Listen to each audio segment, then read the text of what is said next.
मैया, शेरा वाली मैया, जोता वाली मैया, साबर सलौन सुनर के चाहिए, साबर सलौन सुनर के चाहिए।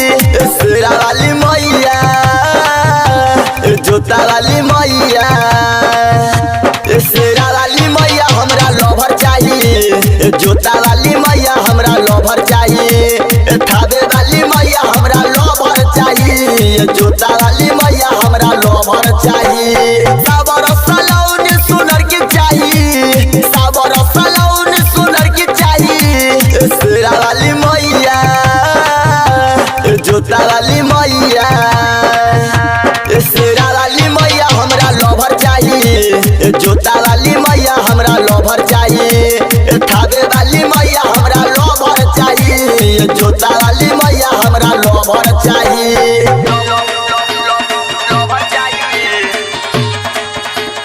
Mix by Manish Kumar. Music by Nishad Raj.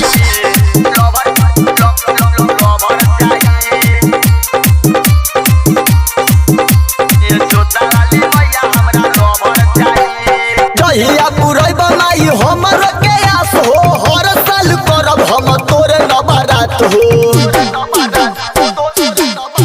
हो जहिया पुरई बनाई हमर के आस हो, हर साल करब हम तोर नवरात हो। चुनरी चढ़ाई हम लाली लाली, चुनरी चढ़ाई हम लाली लाली।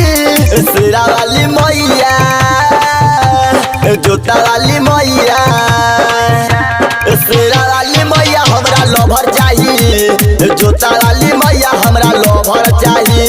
शेरा वाली मैया हमरा लोभर चाहिए, जोता वाली मैया हमरा लोभर चाहिए।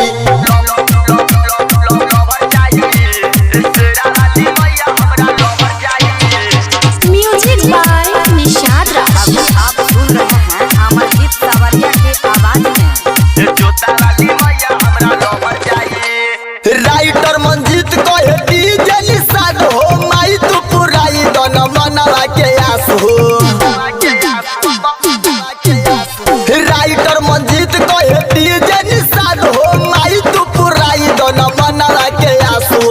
अमरजीत कहे माई सिरा नाई, अमरजीत कहे माई सिरा नाई। थावे वाली मैया, पहाड़ा वाली मैया, जोता वाली मैया हमरा लोभर चाहिए, शेरा वाली मैया हमरा लोभर चाहिए, थावे वाली मैया हमरा लोभर चाहिए, दुर्गा माई सुन हमरा लोभर चाहिए।